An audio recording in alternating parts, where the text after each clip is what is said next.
Hey guys, it's time for another video lesson. So if you haven't already done so, please take out a notebook and a writing utensil. And your heading for this section, this is section 2, we're going to do a video for this and then we'll do a video or two for the next section. So your heading for this is Responses to the Industrial Revolution. I'll give you a minute to write that down. Responses to the Industrial Revolution. And in this section we're going to look at the various responses from either government or economic responses, political responses, social responses to the Industrial Revolution as it was occurring. The first thing we're going to talk about is the government responses. So we're going to talk about the government's response to the Industrial Revolution. And there were several governmental reforms which usually took the form of other type of reforms, as in like the government enacted economic reform, or the government enacted political reform, or social reform. But that all falls under the category of governmental reform, or responses of government. So the first form of reform was social reform, and the government's involved in this. So this would be like responses to the Industrial Revolution, response of the government, social reform, if you're indenting. So during the Industrial Revolution, women and children often worked in factories. And by children, I mean people as young as 6. There are actually documented cases of people that are 5 years old working in factories or in mines in the early 1800s. And we're talking about in Britain right now. So there are going to be some laws passed to stop this in America, but Britain is really on the leading edge of social reform in the Industrial Revolution. In 1833, Great Britain passed the Factory Act. And the Factory Act of 1833, it limited child labor, so no child under the age of 9 was allowed to work in a textile mill, any kind of factory making cloth, which is where a lot of the children worked. If they were 9 to 13, they could work, but only 8 hours a day. And also, the children that were working were supposed to receive 3 hours of schooling a day under the Factory Act. So instead of these uneducated children that just go to work in the factory at age 8 or 9 or whatever, some as young as, like I said, 5, now the Factory Act made it so not only do they have to be a certain age to work, period, but they also have to have schooling provided by the factory. Also, the next thing that's passed is the Poor Law of 1834. So a year later, the Poor Law is passed. And this provided governmental assistance for people who were too sick or too elderly to work. So if they were unable to work, they received some kind of governmental assistance. We also see several other acts passed which affect mine workers, among other things. The Mines Act of 1842, this will be the last major act we'll cover. It barred all females and males under 10 from working in coal mines because this was dangerous work. It was very dirty, difficult, hard labor. And so they tried to make it so that you had to be a certain age to work in the mines so that you wouldn't be hurt, because oftentimes young workers were hurt. So these are several reforms that are related to work. One person you need to know is William Wilberforce under social reforms. And he is the leader in the fight against slavery in Great Britain. 1807, he gets the slave trade abolished. In 1833, through his efforts, all slaves in the United Kingdom are free. Actually, in the whole British Empire, so any British holdings, any British land holdings, they're all free. So William Wilberforce is the guy that helps make slavery illegal in the British Empire. Now let's talk about economic reform. A couple of things that were done to try to help the economy in Great Britain during the Industrial Revolution was Parliament repealed some of the high tariffs. So you just need to know tariffs were lowered. And this meant that instead of focusing on food production, when the tariff was lowered, they were able to import cheap food so that instead of everyone working on farming, they could say, we'll buy food from other farming nations more cheaply than we could produce it ourselves now that the tariff is lowered. So really the major economic reform you need to know is lower tariffs, which meant they could buy more food from other countries, which meant they could produce more goods themselves. So we talked about social reform and we talked about economic reform. Now let's talk about political reform. Political reform came about in the most part by allowing more people to vote.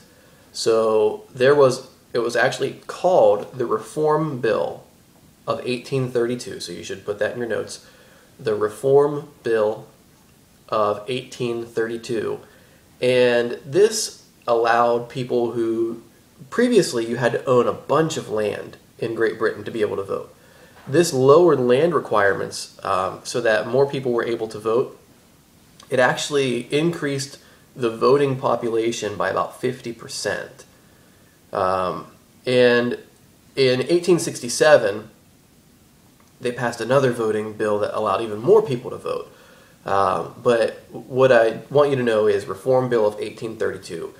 That allowed more people to vote, and then they keep reforming this so that eventually the goal is so that, keep in mind this is only males voting at this time, we'll get to women's suffrage in a little bit, but the goal is to get all men to be able to vote, and eventually the goal is going to be able to allow all men and women to be able to vote.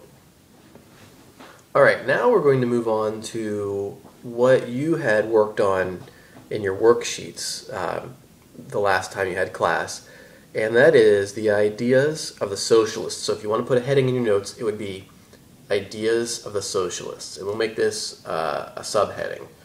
So the socialists, their goals were to allow people who didn't have as much as others to get it by taking it from those who had it. So you're taking from the haves and giving to the have-nots.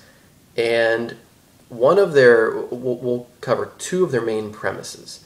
Their two main beliefs, the socialists, were one, man is naturally good. Like by nature, man is good, not bad. So belief number one of the two main beliefs that all different socialists hold, it's man is basically good. Number two is that if society is improved, then injustice will cease. So the bad things you see happening, if society is improved by taking from the haves and giving it to the have-nots, you won't see people starving anymore, you won't see crime, violence, yada, yada, yada, down the list, whatever it is. The socialists believe that injustice and cruelty all across the board will cease if you just enact enough of these social programs to improve society. So now let's take a look at different types of socialism. There are several different types. We're only going to take a look at a couple. But one that we should look at is utopian socialism. And this is the idea that society is keeping socialism from working. So what we need to do to make socialism work is remove it from society and have some little compound or utopia, like the perfect society where only those who want socialism are there. And if that's the case, and all of us not really, I don't want socialism, I'm just talking like them. All of us who want socialism are all in one spot, then socialism will work. And a gentleman who's a utopian socialist by the name of Robert Owen. So Robert Owen, he's a utopian socialist, he tries this experiment. He makes a utopia, and people move there, and it doesn't work. This is also tried later by B.F. Skinner, who's a psychologist, he tries to make a utopia, but it's like a psychological experiment, and it fails too. Pretty much any time a utopia is tried, it's failed, because they base it on the false premise that all people are good. And so when bad things start happening and people start doing bad things, the system falls apart because it's based on the idea that everyone's good and everyone's going to do what's best for everyone else.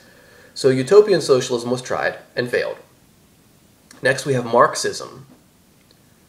And Marxism is started by someone by the name of Karl Marx, K-A-R-L, Marx, M-A-R-X. And Karl Marx was a philosopher. He had a philosophy degree. And he really liked the study of philosophy applied to economics. And he found that his views were very radical for the time, and they still are. And he couldn't find a job as a philosophy professor. So he teamed up with a guy by the name of Engels. You don't need to know Friedrich Engels, but you need to know Karl Marx. And Karl Marx, along with Friedrich Engels, they make a book called the Communist Manifesto, which is basically outlining the ideas of the communists and calling on the workers of the world to unite together and go almost to overthrow, have a revolution against those who own things, like the company owners, the big corporate people. Have a revolution against them. That way you can take back society for yourself. He also wrote a book, Das Kapital, or On Capital, like on money. And those were his two main books. But what I want you to focus on is his idea of communism. But it wasn't just, hey, let's all live together in some utopian commune. It's workers, you need to rise up against... He advocated violent uprising, really. You need to rise up against the owners. So workers against owners, or if you want the technical terminology, it's the proletariat versus the bourgeoisie. But as long as you know, it's workers versus owners. And the workers, in Karl Marx's mind, were being taken advantage of because the owners weren't paying them enough. And the owners were getting all this benefit because it's the workers who produce wealth, according to Marx. That's not really how it works. If you think about it, who produces wealth?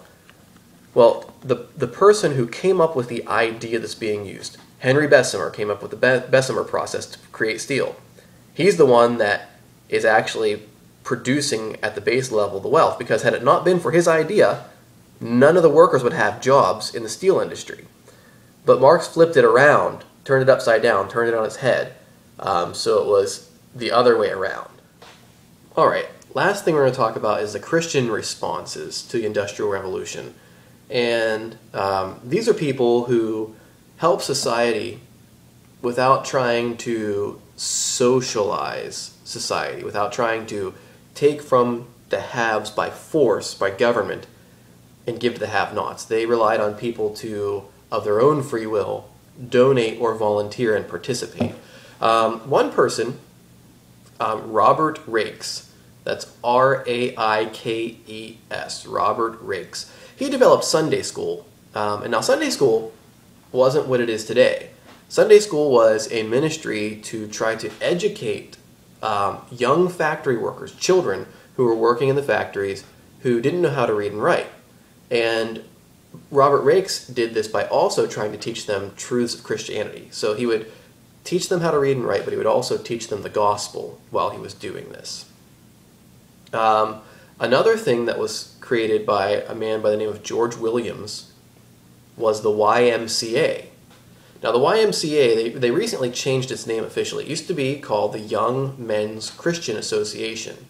I think this past year, 2012, they officially changed it to just YMCA. It has no meaning now because they're trying to secularize it. But it was a Christian organization, and it was to help struggling youth who needed a place to stay. And it would also allow people to share the gospel with them while ministering to them. The last thing we're going to learn about is the Salvation Army. And that was started by William Booth. And his goal was to minister to people's physical needs while also ministering to them spiritually, which is the true meaning of helping people in Christianity. You help them physically if they need it, while also trying to help them spiritually.